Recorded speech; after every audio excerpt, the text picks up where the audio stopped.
Bien, hermano, espero que el tiempo me permita poder desarrollar el material que tengo en esta mañana para traerles. Para ello vamos a Efesios capítulo 1, versículos 15 en adelante.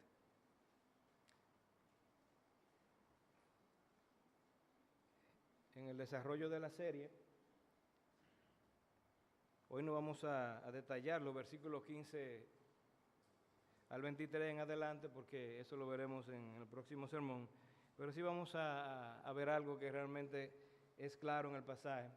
A partir del versículo 15 vemos una verdad que creo que como iglesia nos puede ser de mucha utilidad y de mucha bendición.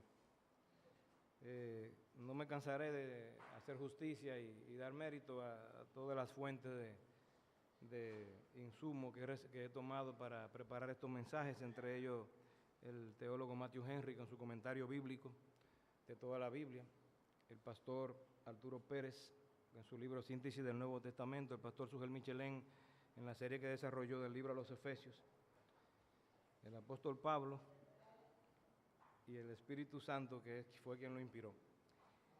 Así que siempre recordaremos eso porque queremos ser justos y no ser más originales de la cuenta, sino que con la ayuda del Espíritu Santo y el apoyo de estos hombres de Dios, más la iluminación que Él nos dé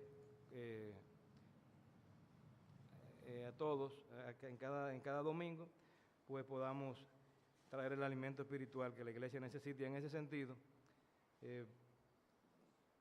creo que será de mucha bendición para nosotros ver la importancia que tiene en la vida de la iglesia la oración, en la vida del creyente, a la luz de la soberanía de Dios.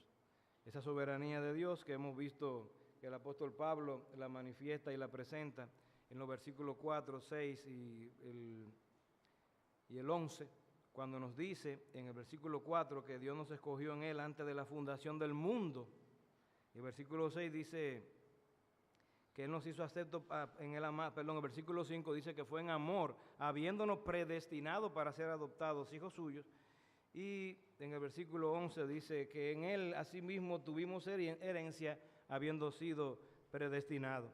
Y es en ese contexto que el apóstol Pablo, en el versículo 15, inicia diciendo: por esta causa también yo, habiendo oído de vuestra fe en el Señor Jesús y de vuestro amor para con todos los santos, no ceso de dar gracias por vosotros, haciendo memoria de vosotros en mis oraciones. El apóstol Pablo está dando gracias al Señor y está orando por las bendiciones que el pueblo de Dios en la iglesia de Éfeso ha recibido, y todos los creyentes. Recuerden que esta carta fue dirigida con la intención de que llegue a diferentes iglesias, una epístola circular, una epístola que fue dirigida para que varias iglesias del Asia Menor recibiesen la bendición de las enseñanzas de este tratado teológico que Pablo presentó y desarrolló con la inspiración del Espíritu Santo para que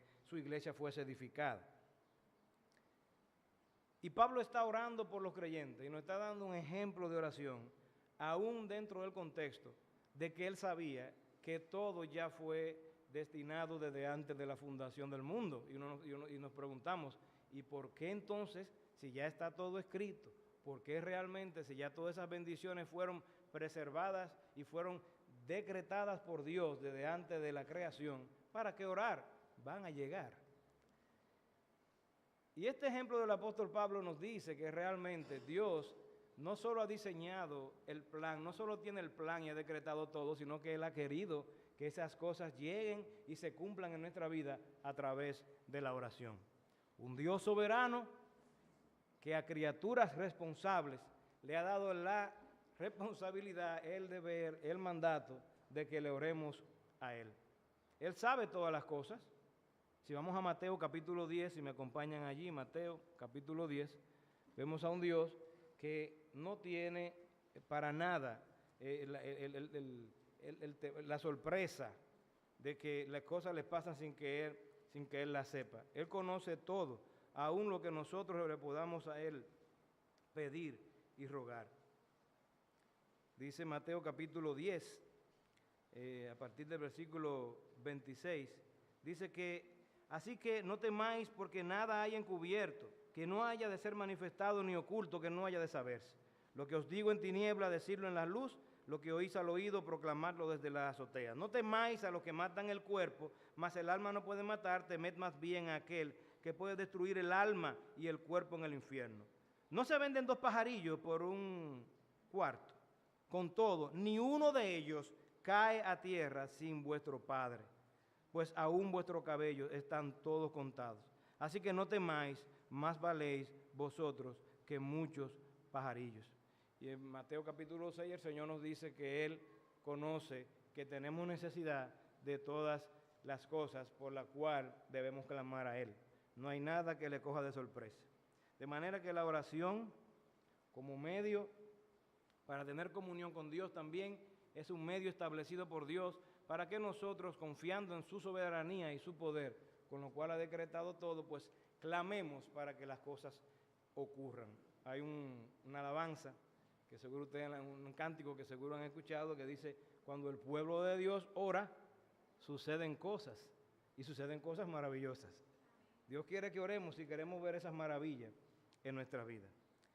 Y precisamente es en ese contexto de la oración que yo quiero traerles a reflexionar, en el contexto de la oración y la soberanía de Dios en esta mañana, de manera que salgamos de aquí con esa intención, deseo y mayor motivación de clamar a Dios, de orar más a Dios y pedirle al Señor confiando en que Él tiene el poder para hacer las cosas. Y para entender eso tenemos que pisar el terreno precisamente de la soberanía de Dios y la responsabilidad humana. Dios es soberano, decretó todo, pero nosotros tenemos que responder dentro del contexto de ese plan para que las cosas ocurran dentro para su gloria, según su soberanía. ¿Y dónde vemos en la Biblia? En muchos pasajes vemos en la Biblia que hay esa verdad, que está esa verdad de que Dios es soberano y el hombre es responsable. Vayamos a Génesis capítulo 50, versículo 19, un pasaje muy conocido por aquellos que han leído el libro de Génesis y conocen la historia de José y sus hermanos. Al final de esa historia, José se rebeló luego de haberlo ellos vendido a Egipto, a unos mercaderes, y llegar él a Egipto como esclavo. Dios permite que sus hermanos se den cuenta de lo que hicieron y tuvieron que presentarse delante de José. Ellos tuvieron temor, aún se dispusieron a José como siervos para que fueran siervos de él. Versículo 18 dice: henos aquí por siervos tuyos. Y le respondió José: no temáis, ¿acaso estoy yo en lugar de Dios? Vosotros pensasteis mal contra mí, mas Dios lo encaminó a bien para hacer lo que vemos hoy, para mantener en vida a mucho pueblo. José tenía muy claro el contexto y el concepto de la soberanía de Dios en su vida, porque si bien fue un gran mal el que le hicieron sus hermanos, él sabía que eso no escapó del control de Dios. ¿Cuántos males llegan a tu vida? ¿Cuántos males no han llegado a cada uno de nosotros? Enfermedades, aflicciones, problemas matrimoniales, problemas familiares, relacionales, padre, hijo, madre. ¿Cuántos no han llegado? Es más, hermanos, todos sabemos que la vida está plagada de problemas y dificultades. Job llegó a decir que así como las chispas del aire se levantan por el aire y el polvo de la tierra, así nació el hombre para la aflicción. La pregunta es, ¿cómo respondemos tú y yo ante esa realidad de las dificultades que vienen a nuestra vida continuamente? El que no tiene a Cristo y el que no conoce al Dios soberano que permite todas las cosas con un buen propósito, que primordialmente es hacerte parecido a Cristo, pues vive una vida frustrada, amargada, sin sentido, porque no puede encontrar esa ancla de seguridad y confianza en el hecho de que hay un Dios que todo lo determinó y lo planificó para hacernos un bien. Pero el creyente sí puede descansar en esa verdad. Hermano, hermana, el propósito de mostrarte el hecho de que Dios es soberano y que tú eres responsable, no es para llenarte la cabeza de una teología que luego te haga sentir superior a otros creyentes que no la conocen. Es para que eso que está en tu cabeza, con la ayuda del Espíritu Santo, baje a tu corazón, afecte tu voluntad y te lleve a vivir una vida mucho más plena, próspera, segura y confiada en ese Dios que no juega con el hombre, que nada le toma por sorpresa y que quiere hacerte mucho bien. Recuerden ese texto que siempre mencionamos en Jeremías capítulo 29, versículo 11. Porque yo sé los planes que tengo acerca de vosotros, planes de paz y no de mal, para daros el fin que esperáis. Y algo que vemos en este pasaje de Génesis capítulo 50 es precisamente cómo José no permitió que su corazón se llenase de amargura ante la injusticia que cometieron sus hermanos. Él le dice a sus hermanos en el versículo 20, vosotros pensasteis mal contra mí. Él sabía que el problema estaba en los hermanos, no en Dios.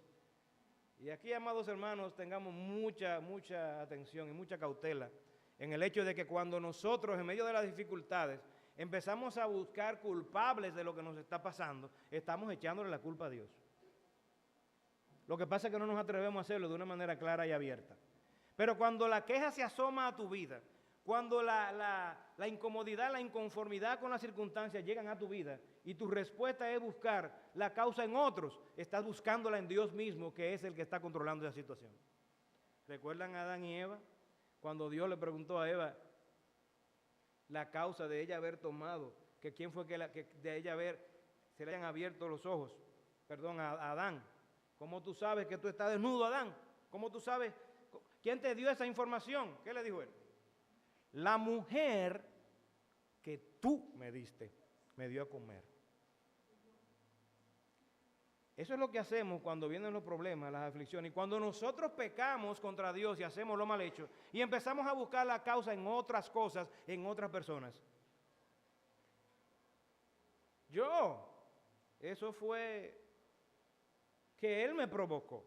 Eso fue que ella me provocó. Eso fue que mi marido me habló mal. Eso fue que mi mujer realmente no me supo guardar la cena calientica, como ella sabe que a mí me gusta que yo la encuentre cada vez que llego del trabajo. Eso fue que mi hija, mi hijo, no me respondieron de una manera humilde cuando yo les di una instrucción. Eso fue que realmente yo hice lo que tenía que hacer, pero ellos no hicieron lo que teníamos que hacer, que yo tenía que hacer. Señor, los hijos que tú me diste, Señor, la mujer que tú me diste, Señor, el esposo que tú me diste, Señor, el jefe que tú me diste, Señor, tú tienes la culpa. Es así. Hermanos, eso es lo que hace que nuestros corazones se llenen de amargura continuamente cuando vienen las aflicciones y los problemas a nuestra vida. Yo doy gracias al Señor y puedo dar testimonio porque, lo digo para la gloria de Dios, dice la Escritura, alábate al Señor y no tu propia boca. Y lo pongo como ejemplo porque veo ese ejemplo continuamente en una persona cristiana con la cual tengo que verle la cara todos los días por muchas horas, que mi esposa. Yo doy muchas gracias, Señor, porque he visto en ella y en otros creyentes que conozco cómo las circunstancias no tienen el papel controlador en su vida. Y he visto a mi esposa aún en situaciones en las que nosotros hemos tenido, donde yo he cometido mi pecado y mi error y no he actuado bien, donde no la veo echándome una culpa, sino que la veo esperando en que Dios realmente obre y obre en mí para que yo cambie. Y no la veo amargada, no la veo. Entonces, hermanos, nosotros tenemos que aprender a ver el pecado en el otro y no ver a Dios causando ese pecado en el otro, sino ver a un Dios que a pesar del pecado del otro, ninguna de esas acciones le doblan a él el brazo ni le frustran sus planes para con tu vida. Alguien dijo una vez, y yo no sé si ustedes lo sabían, que los científicos y los médicos expertos y la ciencia hace que los seres humanos saquen el antídoto y la medicina aún del veneno. En Estados Unidos hay muchas serpientes venenosas, que cuando pican a una persona, si no la atienden rápido, en minutos, se muere. Y ustedes saben qué es lo que hace que el veneno que lo puede matar no tenga el efecto. El mismo veneno, pero al revés. Han descubierto desde ese mismo veneno la cura para el veneno. Dios es el médico de los médicos. El veneno de los problemas, el veneno del pecado, Él sabe cómo tornarlo para que traiga, al final de cuentas, si tú eres un verdadero cristiano, el provecho para tu alma. Aún el pecado de los santos obra para el bien de los piadosos, decía Thomas Watson, un puritano, en su libro Consolación Divina. Entonces hay una realidad aquí. Vemos a los hermanos de José cometiendo ese pecado contra él, José sufriendo la consecuencia, y vemos a Dios controlando todo, y José, consciente de ese Dios que controla todo, no deja que la amargura venga a su corazón, y le dice a ellos, en el versículo 19, no temáis, ¿acaso estoy yo en lugar de Dios? Vosotros pensasteis mal contra mí, mas Dios lo encaminó a bien, para hacer lo que vemos hoy, para mantener en vida a muchos pueblos. Hermanos, todo lo que ocurre en tu vida, Dios lo encaminará a bien. Ahora, ¿qué haces tú cuando Dios te visita? Cuando Dios soberanamente permite las circunstancias en tu vida, esas circunstancias van a obrar para bien cuando tú respondas de la manera apropiada. Porque si no responde de la manera apropiada, lo que va a ocurrir es que Dios seguirá obrando y trabajando en ti hasta humillarte al punto de que comprendas que Él está en control y que debes humillarte y someterte bajo la poderosa mano de Él para que Él te exalte cuando fuere tiempo, como dice la palabra. Si vamos a Isaías capítulo 10, versículos 5 al 15 también, vamos a Isaías capítulo 10, este pasaje. Isaías 10, versículos 5 al 15. Vemos esta verdad de la soberanía de Dios y la responsabilidad humana. Vemos al rey de Asiria atacando al pueblo de Israel, conquistando al pueblo de Israel y afligiendo al pueblo de Israel. Dice versículo 5 de Isaías capítulo 10, oh Asiria, vara y báculo de mi furor, en su mano he puesto mi ira. Le mandaré contra una nación pérfida y sobre el pueblo de mi ira le enviaré, para que quite despojos y arrebate presa y lo ponga para ser hollado como lodo de las calles. Dios había determinado que Asiria, el rey de Asiria, fuera y atacase a Israel y lo hiciese esclavo, le derrotara y lo hiciese presa y le pusiese y lo pisoteara como lodo en las calles, como dice el versículo 6. Ahora fíjense lo que dice el versículo 5, que Asiria era vara y báculo de mi furor, que él era báculo de su furor, y en su mano Dios había puesto su ira. ¿Quién era que estaba atacando? El pueblo de Asiria, al pueblo de Israel. Sin embargo, dice la Biblia que estaba en las manos de Dios. Dice el versículo 7, aunque él no lo pensara así, el rey de Asiria, aunque él no lo pensará así, ni su corazón lo imaginará de esta manera, sino que su pensamiento será desarraigar y cortar naciones no pocas. El rey de Asiria iba a conquistar a Israel dentro de su plan y él no sabía que eso estaba dentro del control de Dios. Y fue Dios que lo envió para castigarlo. La soberanía de Dios y la responsabilidad humana. Luego en ese pasaje vemos más adelante, en otra parte de la Escritura, vemos que Dios castigó a Asiria por el mal que le hizo al pueblo de Israel. Por razón del tiempo, no puedo meterme allí. Pero si vamos a Filipenses capítulo 3, versículos 12 al 13, también vemos esta gran realidad de la soberanía de Dios y la responsabilidad humana, ya en el contexto de nuestra salvación, como el apóstol Pablo lo trata aquí.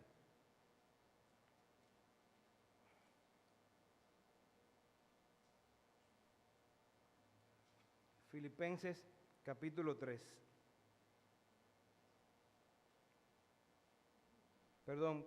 Capítulo 2, versículos 12 al 13. Capítulo 2, versículos 12 al 13.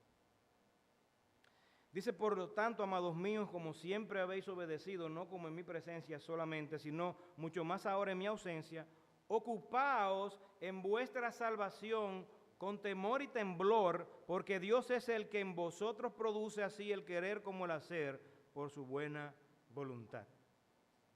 ¿Quién es el que salva? Dios. ¿Quiénes son los salvados? Nosotros. Y en esa salvación que Dios nos concedió, ¿ahora es Dios el que va a hacer todo por nosotros? No, dice este texto que nosotros debemos ocuparnos, fíjense lo que dice, en vuestra salvación con temor y temblor.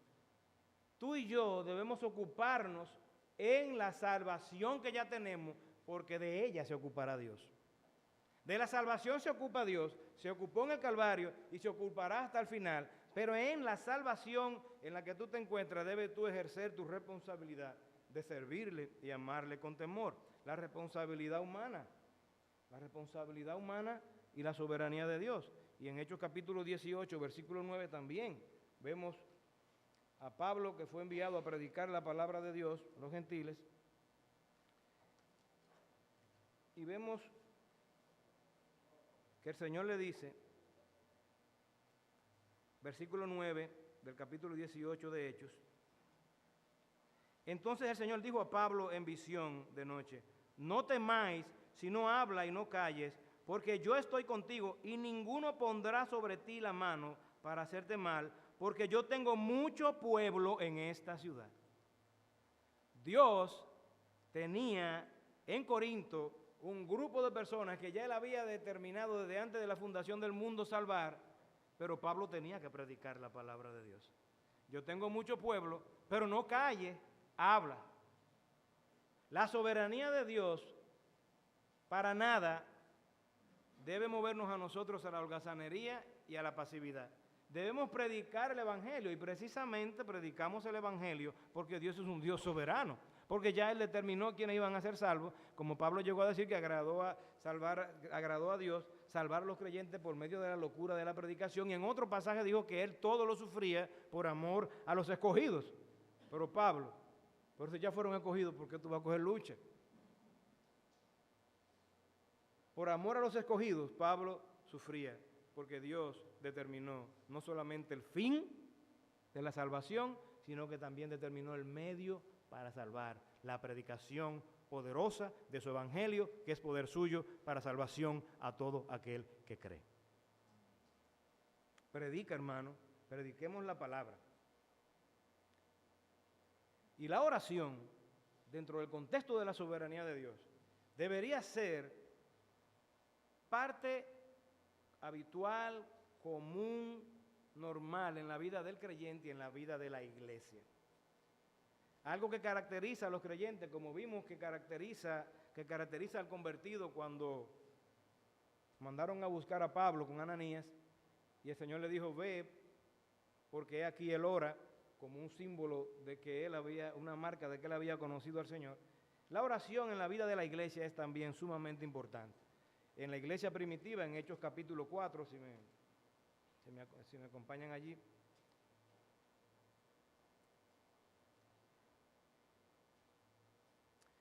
Perdón, vamos a Hechos capítulo 2. Hechos capítulo 2.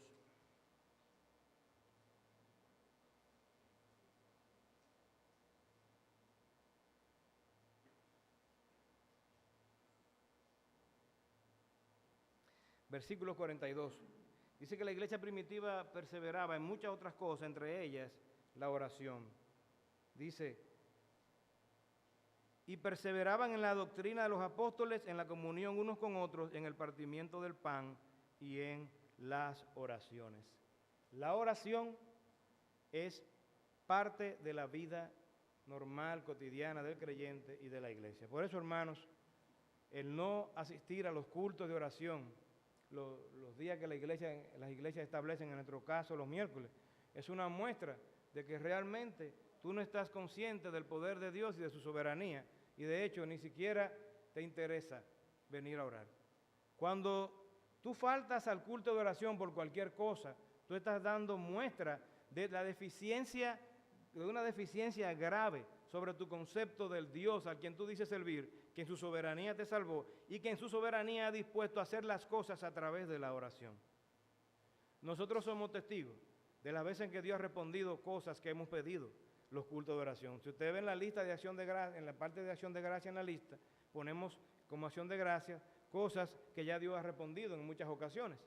Porque Dios responde a la oración de su pueblo. Dios quiere, se agrada en responder la oración de su pueblo. La oración parte de la soberanía, parte del plan de Dios para que se cumpla su plan soberano en la vida en este mundo a través de la iglesia. Hay un pasaje que yo quería leerlo, pero por razón de tiempo no voy a poder leerlo, que es Hechos capítulo 4, versículo 24. Los que puedan hacer esa lectura esta tarde o en la semana, háganla. Y es el texto que más claramente para mí presenta esa relación entre la soberanía de Dios y la responsabilidad humana. Aquel texto que nos habla de que la muerte de Cristo fue dada por el anticipado consejo y el predeterminado conocimiento de Dios. A él lo prendieron y lo mataron, pero no fue algo que le cogió de sorpresa al Señor. Así que, hermano, esta doctrina de la soberanía de Dios, tenemos que reconocer que si ya Dios determinó todo, no tenemos la excusa por la palabra de Dios de que oremos, de que no debemos orar, pero no debemos reconocer que realmente esa pregunta viene. ¿Pero y para qué si ya está en control? Bueno, hermano, porque la soberanía de Dios como doctrina es un misterio. Un misterio es una verdad que podemos conocer, pero nunca terminaremos de conocerla a profundidad. Una cosa es un misterio y una cosa es un enigma. Un misterio es como un océano profundo en el cual tú puedes sumergirte y ver las maravillas de Dios de la creación ahí debajo y seguir y seguir y seguir hasta allá y seguir descubriendo cosas. Un enigma es una pared que tú no puedes cruzar, una pared infranqueable. Pues la doctrina de la soberanía de Dios es un misterio, no es un enigma, un misterio en el que podemos sumergirnos y gozarnos de Dios, de la verdad de que Dios está en control de todas las cosas. Como dice un salmo, Jehová reina, regocíjese toda la tierra. Esta doctrina encierra un misterio, como dice el pastor Sugel Michelén, que encierra la naturaleza misma de Dios. La soberanía de Dios es un misterio que encierra la naturaleza, una verdad acerca de la naturaleza misma de Dios. Sin embargo, el hecho de que Dios sea soberano y que Dios hace todas las cosas conforme a su voluntad y que ha decretado que muchas de esas cosas ocurran a través de la oración, es un Dios que también es un Dios personal. Dios es un Dios personal y Él quiere que nosotros, aun siendo Él un Dios soberano, trascendente, glorioso, superior infinitamente a nosotros, quiere tener relación con nosotros a través de la oración. Y la realidad de esto, hermanos, es que nos debe dar consuelo el hecho de que Dios sea soberano, porque si Dios no fuera soberano, imagínese usted que todo esto que yo he dicho de que Dios es soberano no fuera así, que Dios no es soberano y no tiene control de nada. Yo le pregunto a ustedes, ¿tendría sentido orar? ¿Valdría la pena orar a un Dios que las cosas se le pueden escapar en algunas circunstancias porque no pudo tomar en cuenta tal o cual variable, tal o cual situación, y le estamos pidiendo por algo que posiblemente Él no va a poder responder porque no tiene el control de ese detalle específico, de ese problema, de esa situación? ¿Tendría sentido orar a un Dios que no es soberano? No tendría sentido. Por eso el hecho de que Él sea soberano nos da garantía de que nuestra oración será escuchada, solo que será respondida en manera y en propósito diferente a lo que muchas veces nosotros creemos que Él debería responder. Él la va a responder. Y sé que muchos han oído esta frase. Dios, cuando tú le oras, Él te dice sí, no o espera. Y en esa espera, Él responde dentro del contexto de su sabiduría perfecta para responderte esa oración de manera que sea a la manera de Él y que se cumpla el propósito al final, no de darte ese bien, quizá material que tú estás pidiendo, sino que al dártelo, tú estés preparado y preparada para recibirlo de tal manera que tu acción de gracia vaya como un resultado de que ya Él obró en ti ese trabajo del carácter de Cristo en tu vida para que tú recibas ese bien preparado y preparada para darle la gloria que Él se merece. De otra manera, todos sabemos que hay personas a las que Dios les responde cosas que al final le hacen daño. Ten mucho cuidado cuando tú le pides a Dios obsesivamente por algo, independientemente y sin considerar que Dios realmente tiene un mejor propósito para ti. Recuerden cuando el pueblo de Israel se quejó en el desierto, que pidió carne. Dios le dio carne, dice la Biblia, que hasta por la nariz se lo botaban. Se la dio como un juicio. No le pida a Dios para que te dé conforme a tu deseo y tu voluntad, sino para que aún eso que Él te esté dando, tú sepas y tú estés seguro, segura de que se lo está pidiendo porque tú quieres ser una mejor creyente, un mejor cristiano en tu vida. Él te lo va a dar conforme a su propósito y su voluntad. Y si no te lo da, No te dio eso que tú querías que Él te diera, pero te dio algo mejor. Te dio la paciencia, te dio la humildad y te dio la conformidad y la confianza en que Él tuvo e hizo lo que era mejor para ti. Eso tiene más valor y precio que lo que tú estabas esperando que Él te diera y te respondiera. Así que, hermanos, el Señor es un Dios soberano. Nosotros tenemos la responsabilidad de clamar a Él, y esa soberanía es la que nos da la tranquilidad y la seguridad de que realmente aquello que necesitamos Él nos los va a dar conforme a su voluntad. Si vamos al Salmo capítulo 34, versículo 17, veremos la intención de Dios de responder nuestras oraciones. Salmo 34, versículo 17. Dios quiere responder. Santiago llegó a decir: pedís y no recibís porque no oráis. Debemos orar y debemos esperar que Dios responda a nuestras oraciones con su buena y perfecta voluntad y su buena y perfecta intención para con nosotros. Salmo 34, versículo 17. Claman los justos y Jehová oye y los libra de todas sus angustias. Claman los justos, ¿y qué pasa? ¿Se quedó en el aire esa petición? Jehová oye. Hermano, cuando tú oras, Dios te oye. Y no solamente oye, sino que Él empieza entonces a mover y a operar todas las circunstancias y todas las situaciones que sean necesarias para que eso que tú necesitas para ser librado de esa situación o para que sea provisto de eso, se den, si se cumplan a la perfección, a su manera, de manera que Él te responde la oración. Claman los justos y Jehová oye y los libra de todas sus angustias. Hermanos, Dios quiere que nosotros oremos a Él, como iglesia, como individuos. Y si tú quieres ver cómo Dios quiere que oremos, porque Él ha diseñado que la oración sea la manera en que su plan soberano se cumpla, yo te voy a mostrar un pasaje donde veremos ya finalmente esa verdad de que Dios es un Dios soberano y es un Dios personal. Un Dios personal al cual tú puedes incluso hasta en cierta forma detenerlo para que no haga ciertas cosas mediante la oración. Vamos a Éxodo, el libro de Éxodo. Vamos al capítulo 32 del libro de Éxodo y vamos a leer ese pasaje ya para concluir con el mensaje. Éxodo 32, versículo 9 al 14.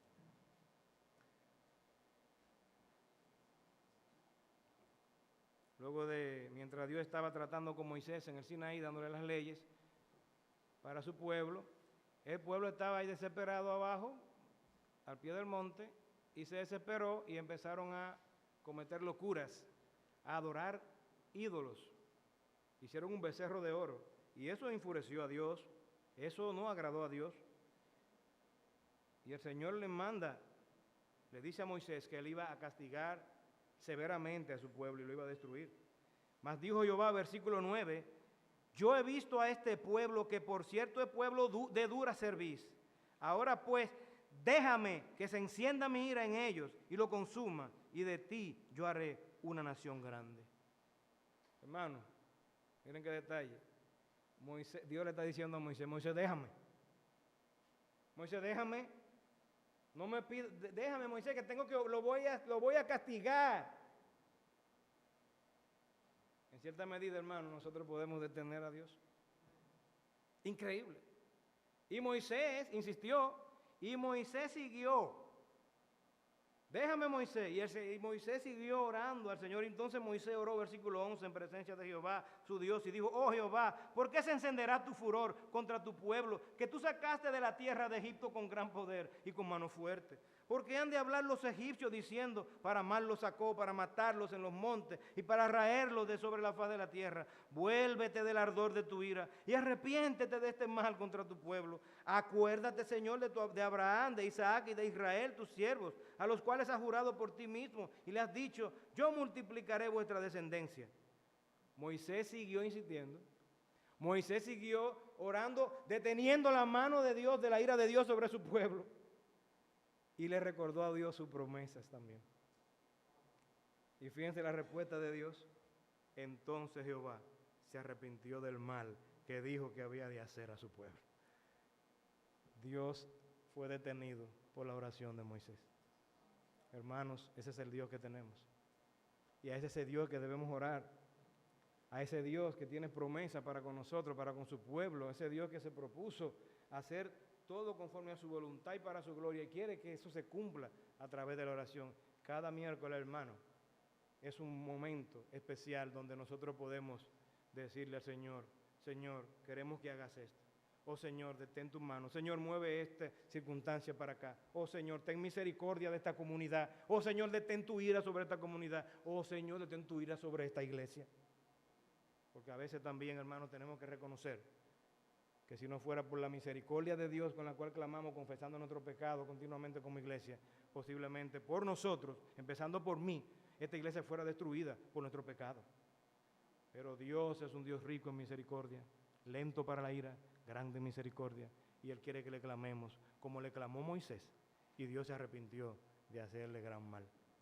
Y amigo que estás aquí, amiga, esa ira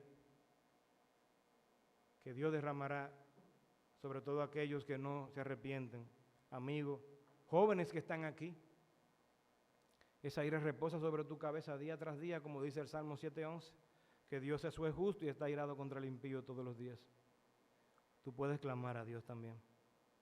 Tú puedes clamar a Dios por misericordia para que Él detenga esa ira sobre ti, que ya derramó sobre su Hijo Jesucristo, para que tú puedas entonces no ser recipiente de la ira, sino de la misericordia y la gracia de Él. Que el Señor tenga misericordia de ti. Cree en el Señor Jesucristo. Joven, que tienes tanto vigor, el vigor que Dios te ha dado, una vida por delante. La ira de Dios reposa sobre ti.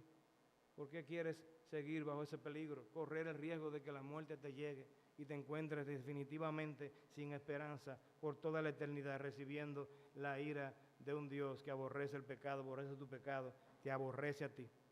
Alguien dijo una vez: Dios ama al pecador, pero aborrece el pecado.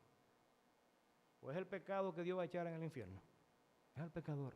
Dios está irado contra el impío todos los días, pero esa ira puede ser detenida, esa ira puede ser desviada, porque ya en Cristo tenemos la propiciación por nuestro pecado. Yo te digo, amigo, amiga joven, arrepiéntete de tu pecado en este día. Ahuyenta la ira de Dios sobre ti. Amístate con Dios. ¿Por qué quieres seguir tu vida así? Dios está esperando. Dios quiere que tú vayas a sus pies, para que tú tengas una nueva vida en Él y para que puedas también conocer la dicha y la felicidad de estar en paz con un Dios que quiere hacernos bien, para que a partir de ahora, a partir de esa primera oración que tú debes hacer para entregarte a Él y Él te responda, puedas seguir orando y clamando y ver a un Dios que es bueno para con su pueblo y para con sus hijos. Que Dios tenga misericordia de ti, que Dios tenga misericordia de nosotros como iglesia, que Dios tenga misericordia de nosotros como individuos y nos movamos cada día más a buscar su rostro, confiando en que absolutamente nada que Él se trazó y que Él quiere que le pidamos en oración se va a dejar de cumplir. Él cumplirá su promesa en tu vida. Ora, hermano, ora, hermana, ora, iglesia.